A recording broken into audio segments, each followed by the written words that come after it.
को पढ़ने वाले हैं एवं रोजगार कौशल को स्टार्ट कर रहे हैं, जिसके अंतर्गत आज हम लोग रोजगार कौशल की इकाई क्रमांक 1 संचार कौशल के अंतर्गत सबसे पहला सत्र संचार के तरीके या फिर मेथड्स ऑफ कम्युनिकेशन के बारे में पढ़ने वाले हैं।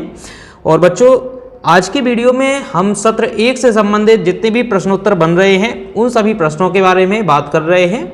और यह सभी प्रश्न आप लोगों को अपनी कॉपी में एक जो आप रोजगार कौशल के लिए एक अलग से कॉपी लेंगे और उसके अंतर्गत आप यह सभी प्रश्नों एवं उसके उत्तर लिखेंगे और इन्हें याद करेंगे। और जब आपके एग्जाम होंगे तो लगभग आपके सभी के सभी आंसर्स इन प्रश्नों से मिल जाएंगे।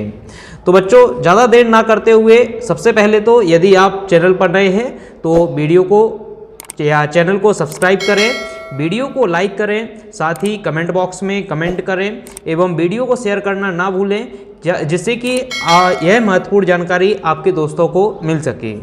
तो चलिए बच्चों, देख लेते हैं सबसे पहला प्रश्न है हमारे संचार कौशल में क्या बन रहा है। तो यहाँ सबसे पहला प्रश्न तो यही आता है कि संचार क्या है या फिर संचार से आप क्या समझते हैं। तो इसका उत्तर आपको दोनों भाषाओं में यहाँ पर मिलेगा, वह हिंदी माध्यम भी हो सकता है, इंग्लिश माध्यम भी, तो आपको दोनों भाषाओं में यहाँ पर उत्तर मिलने वाले हैं। तो इसमें यदि हिंदी में देखें तो इसका उत्तर है संचार शब्द लैटिन भाषा के शब्द कम्युनिकेट से आया है और जिसका अर्थ है सूचनाओं का आदान प्रदान करना या फिर जानकारी को साझा करना। आम और कारोबारी माहौल में स्पष्ट और संक्षिप्त संचार का बहुत महत्व है, क्योंकि इसमें कई पक्ष शामिल हो सकते हैं। जब हम संचार की बात करते हैं तो हम संचार में पढ़ चुके हैं कक्षा 9th में कि हमें स्पष्ट रूप से संचार करना चाहिए, संक्षिप्त रूप से संचार करना चाहिए, जहां हमने 7 C's को देखा था। तो उसी के अकॉर्डिंग यहाँ पर संचार की परिभाषा बनाई गई है। और इंग्लिश में यदि उसका उत्तर देखें तो the word communication comes from the Latin word communicare meaning to share. Clean and concise communication is of immense importance in work and business environment as there are several parties involved। Second question आता है संचार के 3 महत्वपूर्ण भाग कौन कौन से हैं। तो आप लोग अपनी स्क्रीन पर इसका उत्तर देख सकते हैं। संचार के 3 महत्वपूर्ण भाग, सबसे पहला आता है संचारण या फिर ट्रांसमिटिंग, दूसरा आता है लिसनिंग या फिर सुनना एवं तीसरा आता है प्रतिक्रिया या फिर फीडबैक। तो ट्रांसमिटिंग के अंतर्गत हम लोग लिखेंगे कि प्रेषक संदेश को एक माध्यम या किसी दूसरे माध्यम में प्रेषित करता है। वहीं लिसनिंग के अंतर्गत यदि हम देखें तो रिसीवर संदेश को सुनता है और उसे समझता है। और लास्ट में यदि हम देखें कि फीडबैक, तो रिसीवर संचार चक्र को पूरा करने के लिए प्रतिक्रिया के रूप में अपने प्रेषक को संदेश की अपनी समझ बताता है। तो बच्चों, यह किसी भी संचार को करने के लिए सबसे महत्वपूर्ण तत्व है और हम जब भी कोई संचार करते हैं तो इन 3 तत्वों के माध्यम से ही करते हैं। और जब यह 3 तत्व किसी संचार में शामिल हो जाते हैं तो वह संचार एक पूर्ण रूप से संचार कहलाता है। इसके बाद इस प्रश्न का उत्तर इंग्लिश मीडियम में देखें तो write the 3 important parts of communication. तो इसका आंसर आप लोग लिखेंगे transmitting, the sender transmits the message through one medium to another. Second point is listening, the receiver listen or understand the message, and third point feedback, the receiver convey their understanding of the message to the sender in the form of feedback to complete the communication cycle। इसके बाद बात करते हैं प्रश्न क्रमांक 3 जो कि संचार कौशल के अंतर्गत बन रहा है। तो इसके क्वेश्चन आप लोगों को इसकी एक्सरसाइज में नहीं मिलेंगे, ये क्वेश्चन आपको चैप्टर के अंदर से ही मिलने वाले हैं। तो यहाँ एक प्रश्न बन रहा है संचार के विभिन्न तत्व कौन कौन से हैं, समझाइए। तो यहाँ हम लोग देखते हैं संचार के विभिन्न तत्व, जिसमें सबसे पहला आता है प्रेषक, दूसरा आता है संदेश, तीसरा चैनल, चौथा क्वेश्चन आता है रिसीवर एवं लास्ट आता है प्रतिक्रिया। तो जब भी हम कोई संचार करते हैं तो उसके चक्र का एक निर्माण होता है और उस चक्र में यह विभिन्न तत्व आते हैं और यह 5 तत्वों के माध्यम से ही एक संपूर्ण संचार पूरा किया जा सकता है, जिसमें एक व्यक्ति जो कि अपने संदेश को कहता है उसको हम प्रेषक बोलते हैं। दूसरा, उसके द्वारा कहा गया जो भी संदेश होता है या मैसेज होता है वह संदेश के अंतर्गत आएगा। वह जिस माध्यम का उपयोग कर रहा है जिससे कि वह संचार का आदान प्रदान कर रहा है वह चैनल के अंतर्गत आएगा। इसके बाद जब वह संदेश एक जगह से दूसरी जगह भेजता है तो दूसरी जगह कोई व्यक्ति या कोई भी माध्यम होगा जो कि उस संदेश को सुनेगा तो वह रिसीवर कहलाता है। और रिसीवर उस संदेश को सुनने के बाद अपनी प्रतिक्रिया या फिर अपना फीडबैक या फिर अपनी समझ बताता है तो उसे हम प्रतिक्रिया के अंतर्गत रखते हैं। तो आप लोग इसको लिखेंगे। प्रेषक के अंतर्गत संचार शुरू करने वाला व्यक्ति होता है।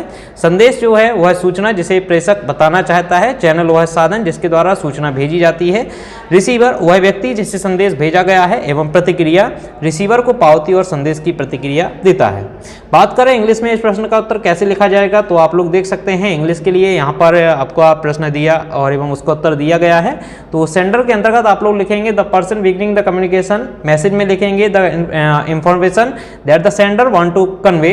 Third point channel the means of which the information is send. Receiver the person to whom the message is sent, और feedback the receiver's acknowledgement and response to the message. इसके बाद बात करें अगले क्वेश्चन की, तो क्वेश्चन नंबर 4 आता है संचार के विभिन्न तरीके कौन कौन से हैं। तो यहाँ पर आप संचार के विभिन्न तरीके देख सकते हैं, जिसमें सबसे पहला तरीका है आमने सामने या अनौपचारिक संचार हो सकता है या फिर फेस टू फेस कम्युनिकेशन।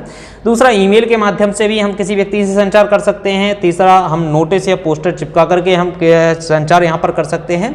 चौथा जब हम कोई व्यवसायिक मुलाकात या कोई व्यवसायिक बैठक होती है, बिजनेस मीटिंग होती है, उसमें हम संचार कर सकते हैं।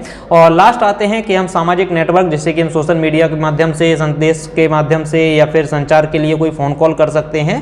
समाचार पत्रों के माध्यम से भी संचार किया जा सकता है एवं इंटरनेट में ब्लॉग के माध्यम से भी हम संचार कर सकते हैं। तो यहाँ पर आपको कुछ तरीके संचार के दिए गए हैं।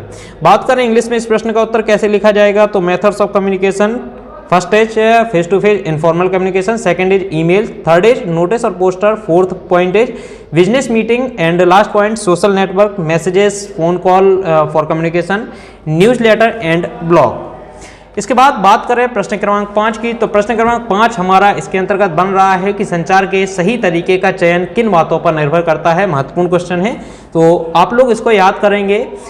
लिखा हुआ है संचार के सही तरीके का चुनाव जो है हम कुछ निम्न बातों पर यहाँ पर निर्भर करता है। सबसे पहला आता है लक्षित दर्शक। इसका मतलब है कि जो हमारे दर्शक हैं वो क्या कौन है एवं कितने हैं। दूसरा आता है लागत, और तीसरा आता है सूचना या फिर प्रकार की जानकारी, कोई भी सूचना या फिर किस प्रकार की वह जानकारी है इसके बारे में, एवं वह प्राथमिकता है या प्रायोरिटी में है या फिर नहीं है। इस बातों पर संचार का जो तरीका है वह निर्भर करता है। इसी को यदि हम बात करें इंग्लिश में किस प्रकार से लिखा जाएगा, तो choosing the right method of communication depends on first point is target audience, second is cost, third is kind या फिर टाइप ऑफ इंफॉर्मेशन, और लास्ट पॉइंट इज अर्जेंसी और फिर प्रायोरिटी। तो इन बिंदुओं पर कोई भी संचार निर्भर करता है कि संचार किस प्रकार से किया जाना है।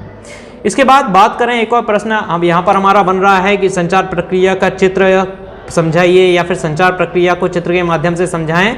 तो इस प्रकार से आप इसका चित्र यहाँ पर बनाएंगे। यदि चाहें तो इनको एक एक लाइन में मैसेंजर कौन होता है जिसको कि हम संचार एलिमेंट्स के रूप में यहाँ पर देख चुके हैं, तो वह उत्तर इसमें लिख सकते हैं, जिसमें हम संदेश या फिर चैनल को और मैसेंजर को, रिसीवर को, फीडबैक को, इन सभी चीज़ों को लिख सकते हैं।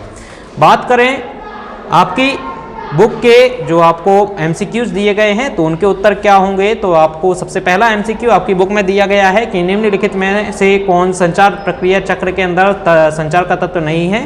तो बच्चों हम लोगों ने देखा था संचार के 5 तत्व हैं, जिसमें चैनल होता है, प्राप्तकर्ता होता है, प्रेषक होता है, लेकिन समय उसके अंतर्गत नहीं होता है। तो इसका सही उत्तर होगा समय, जो कि संचार प्रक्रिया चक्र के अंतर्गत हमें देखने के लिए नहीं मिलता है।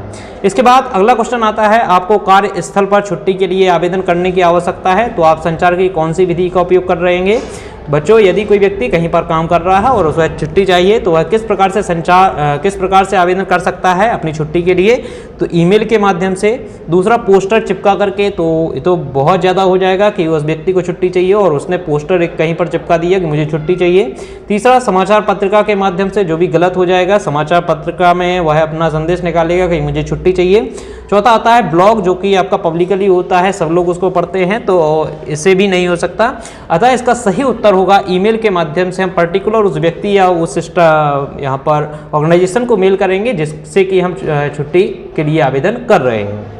इसके बाद बात करें प्रेषक अपने संदेश किस तरीके से भेज सकते हैं, तो जो प्रेषक है या सेंडर होता है किस प्रकार से अपने संदेशों को भेज सकता है, तो वह इशारों के माध्यम से भी अपने संदेश समझा सकता है, बोल करके भी वह अपना संदेश बता सकता है, पढ़ कर भी और लिख करके भी। तो अतः इसका सभी जो का, खा, गा एवं घा, इसके सभी उत्तर एकदम सही होंगे। तो यह प्रश्न यदि आपकी एग्जाम में आता है तो आप इन सभी उत्तरों को उसमें लिखेंगे। तो बच्चों इस प्रकार से हमारा चैप्टर क्रमांक 1 इकाई 1 का यहीं पर समाप्त होता है। अगले वीडियो में जब आपसे मुलाकात होगी तो हम सत्र क्रमांक 2 पढ़ेंगे, जिसमें हम लोग बात करेंगे मौखिक संचार के प्रश्नोत्तरों के बारे में। और तब तक के लिए आप लोग इन सभी प्रश्नों को अपनी कॉपी में लिख लें, इन्हें याद करें एवं चैनल को सब्सक्राइब जरूर करें। एवं एक और बात मैं बोलना चाहूँगा, आप लोग बेल आइकन को भी प्रेस करें, और क्योंकि आपको जैसे ही यहाँ पर वीडियो आपके अपलोड होते हैं तुरंत उसका नोटिफिकेशन मिल जाएगा और आप उसको देख सकेंगे। तो इसलिए बेल आइकन को प्रेस करें, शेयर करें, लाइक करें। धन्यवाद।